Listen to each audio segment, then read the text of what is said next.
Setiap karomah yang terjadi pada seorang waliullah bukanlah karena kekuatan himmah atau keinginan wali itu sendiri yang secara independen menciptakan kejadian tersebut. Tidak demikian.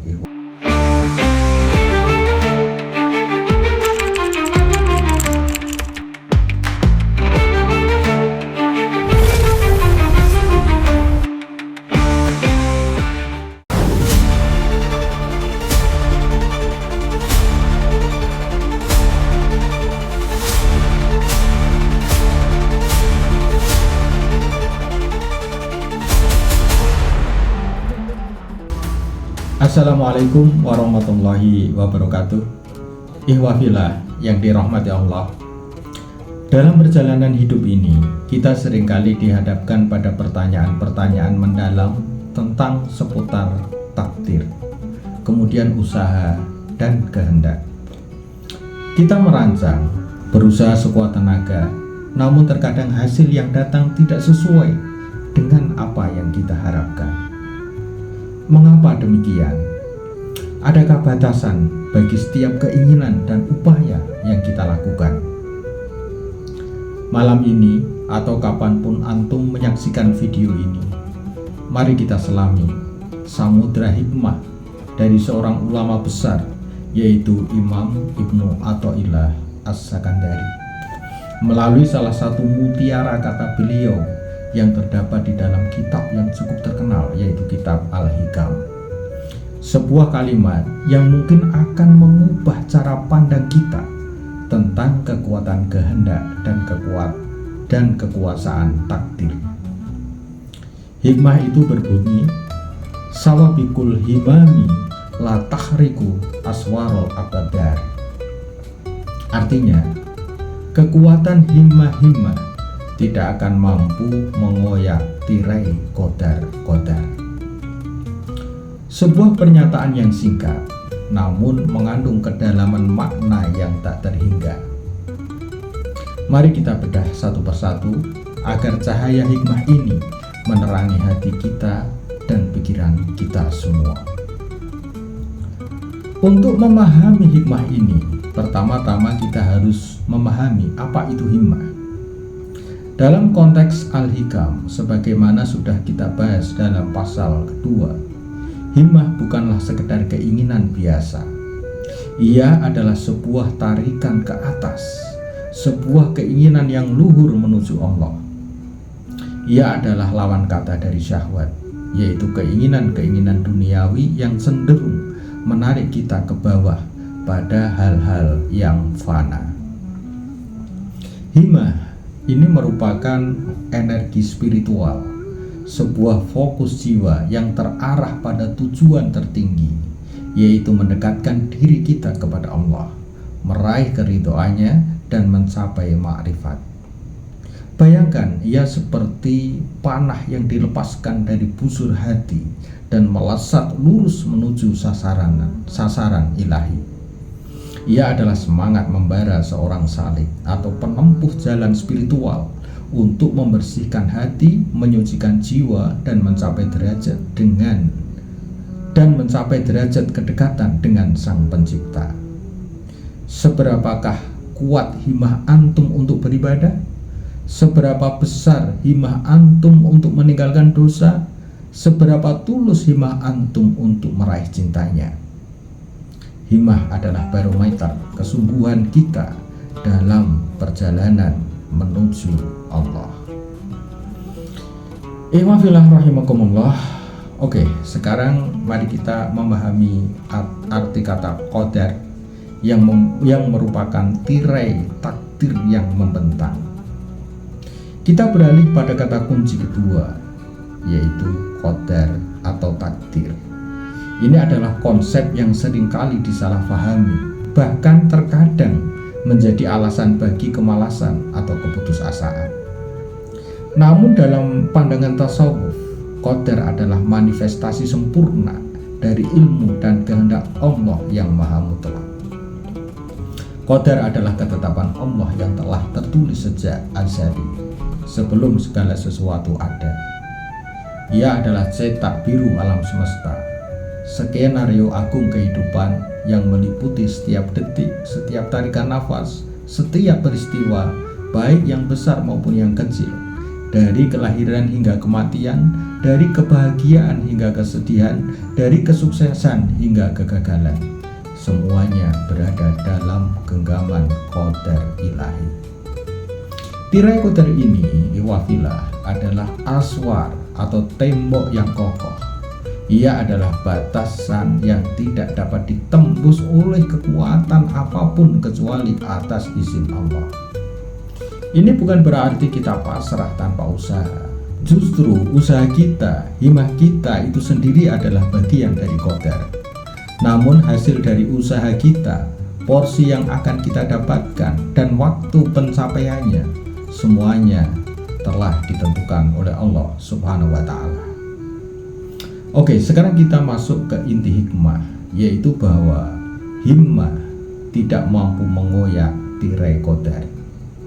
Mari kita gabungkan kedua konsep ini dalam satu kesatuan hikmah, yaitu bahwa kekuatan himmah tidak akan mampu mengoyak tirai qadar. Apa makna terdalam dari kalimat ini? Ia menegaskan bahwa betapapun kuatnya keinginan kita, betapapun giginya usaha kita dalam bersuluk atau dalam mencapai tujuan duniawi sekalipun, pencapaian akhir, porsi yang akan kita raih, dan waktu terjadinya, semuanya sudah ditentukan oleh takdir Allah. Seorang salik mungkin memiliki himmah yang membara untuk mencapai makom atau tingkatan spiritual tertentu, untuk merasakan kedekatan yang luar biasa dengan Allah. Ia berpuasa, sholat malam, berzikir hingga ribuan kali, dan mengorbankan segalanya. Namun, apakah ia mencapai makom itu dalam waktu yang ia inginkan? Apakah ia akan merasakan apa yang ia harapkan? Tidak selalu. Pencapaian itu ada kadarnya, porsinya, dan waktunya yang telah ditentukan oleh Allah Subhanahu wa Ta'ala. Ini bukan untuk melemahkan semangat, melainkan untuk meluruskan pemahaman bahwa bersuluk pada intinya adalah tentang berserah diri sepenuhnya kepada Allah. Ia adalah perjalanan untuk melepaskan ego kita, melepaskan keterikatan pada hasil, dan membiarkan diri dibimbing oleh kehendak ilahi. Kita berusaha semaksimal mungkin dengan himmah yang tulus, namun kita menyadari bahwa percepatan maupun perlambatan dalam perjalanan ini sepenuhnya berada dalam kekuasaan Allah Subhanahu wa Ta'ala. Oke ya wafilah, sekarang mari kita pahami bahwa karomah dan istidraj semua berada dalam genggaman takdir. Hikmah ini juga menjelaskan tentang fenomena kekeramatan atau kejadian-kejadian luar biasa yang terjadi pada seorang waliullah. Seringkali kita mengagumi karomah para wali, seolah-olah mereka memiliki kekuatan untuk menembus batas-batas alam. Namun, Imam Ibnu Athaillah menjelaskan bahwa kekeramatan seorang wali sekalipun tidak dapat menembus keluar dari takdir yang ditetapkan oleh Allah.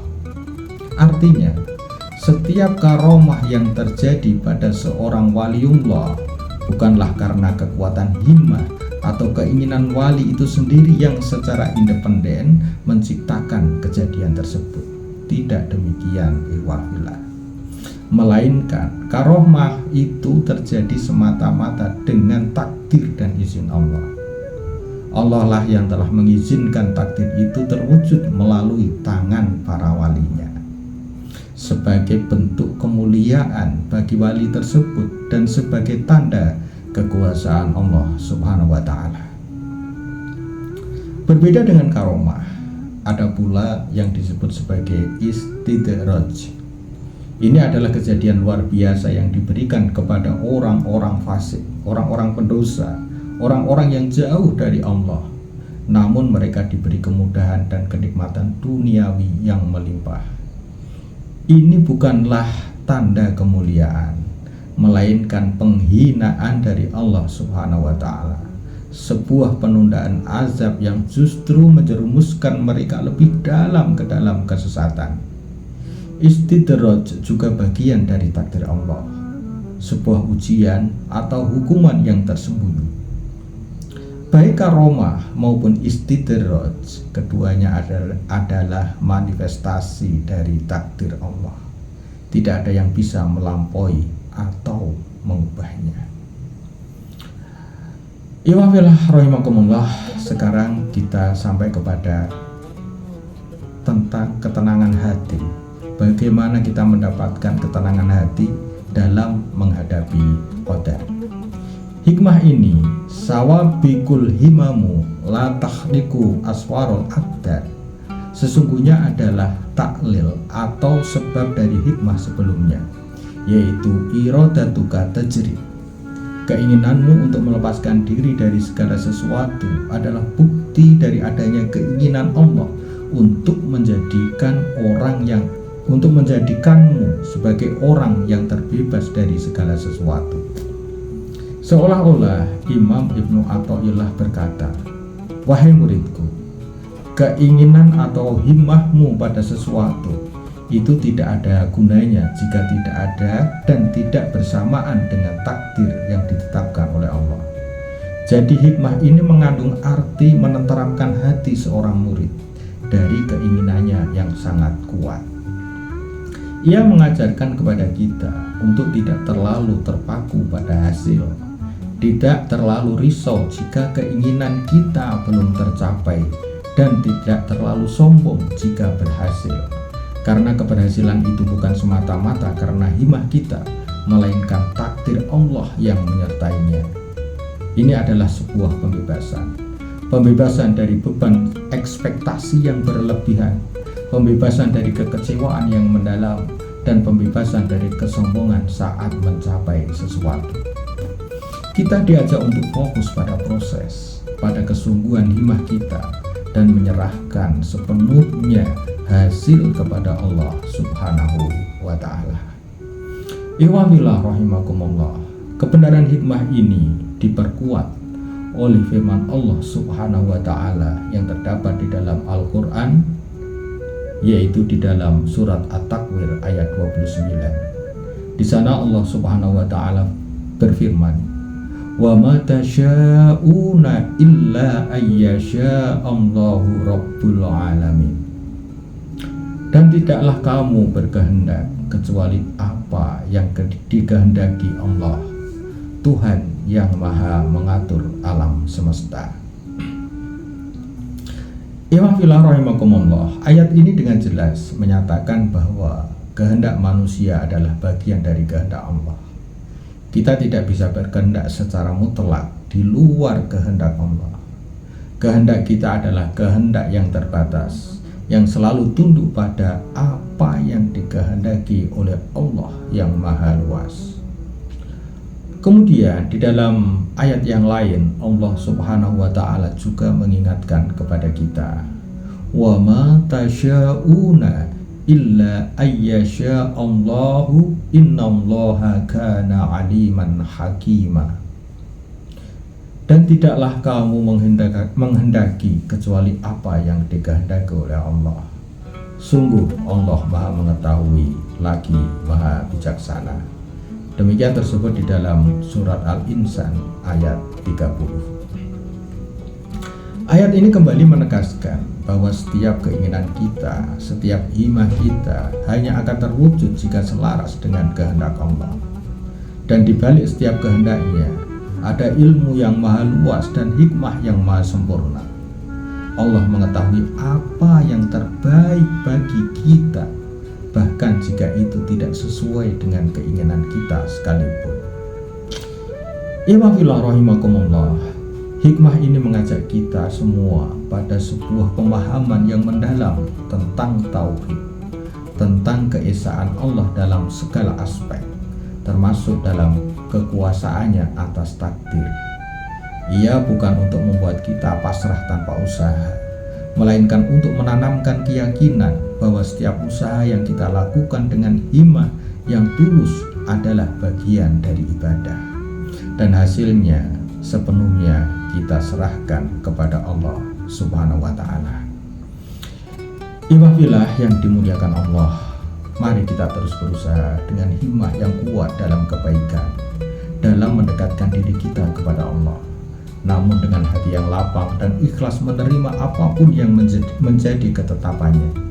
Karena di balik setiap tirai qadar ada kebaikan dan hikmah yang mungkin belum kita pahami dan belum kita sadari.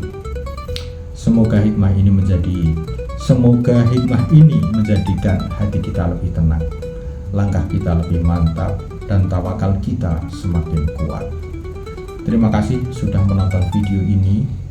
Jika dirasa bermanfaat, jangan lupa untuk like, share, dan subscribe agar semakin banyak yang bisa mengambil hikmah bersama kita semua. Tinggalkan komentar di bawah video ini untuk berdiskusi atau berbagi pandangan. Sampai jumpa di video selanjutnya. Semoga Allah senantiasa membimbing kita, membimbing langkah kita ke arah yang lebih baik, ke jalannya. Amin, amin, ya robbal alamin. Wassalamualaikum warahmatullahi wabarakatuh.